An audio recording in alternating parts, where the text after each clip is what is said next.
이임재 전 용산경찰서장 등 이태원 참사에 연루된 경찰 4명이 오늘 구속 갈림길에 섭니다. 경찰청 특별수사본부의 중간 성적표가 나오는 셈인데 향후 수사의 분수령이 될 전망입니다. 우철희 기자입니다. 특별수사본부의 신병 확보 대상이 된 경찰 간부 4명이 오늘 오후 서울 서부지방법원에서 구속 전 피의자 신문을 받습니다. 먼저 이임재 전 용산경찰서장과 전 용산서 112 상황실장은 헬로윈 전 대규모 인파가 예상된다는 보고가 있었는데도 인력 배치 등 대비를 소홀히 하고 참사 이후엔 부적절한 현장 지휘와 조치로 인명피해를 키운 혐의입니다. 특히 이 전 서장은 참사 전 서울경찰청에 경비 기동대를 요청했지만 거절당했고 보고를 늦게 받아 대응도 지연됐다는 입장이지만 참사 관련해서 단 한 건의 보고도 받지를 못했습니다.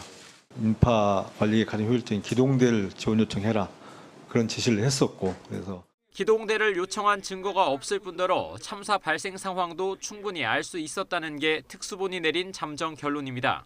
함께 구속영장이 신청된 박성민 전 서울청 정보부장과 전 용산서 정보과장은 헬로윈 관련 정보 보고서를 삭제하라고 부하 직원에게 지시한 혐의를 받습니다. 영장심사에서는 줄곧 혐의를 부인하는 이들 경찰 간부와 혐의가 소명됐고 말을 맞추는 등 증거를 인멸할 우려가 있어 구속 수사가 필요하다는 특수본과 검찰이 공방을 벌일 것으로 예상됩니다. 법원은 신문과 수사 기록 등을 검토해 밤늦게 구속 여부를 결정할 것으로 보입니다. 이와 함께 특수본은 휴일에 참고인 조사를 진행하는 대신 추가로 신병 확보가 필요한 대상자를 선정하는 데 주력하고 이르면 오늘 구속영장을 신청할 예정입니다.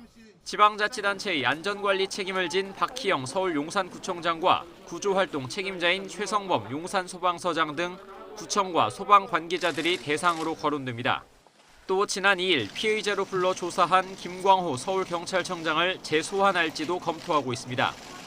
아울러 이번 주부터는 서울시와 행정안전부 관계자들에 대한 참고인 조사를 시작으로 이른바 윗선 수사에도 본격적으로 돌입하겠다고 예고한 상태입니다. 이 전 서장 등 신병 확보에 성공할 경우 특수본의 향후 수사도 탄력을 받을 수 있습니다. 하지만 실패하면 수사가 부실했다는 비판을 받는 건 물론 수사 동력을 잃으면서 윗선 등 수사에도 차질이 빚어지는 게 불가피할 전망입니다. YTN 우철입니다.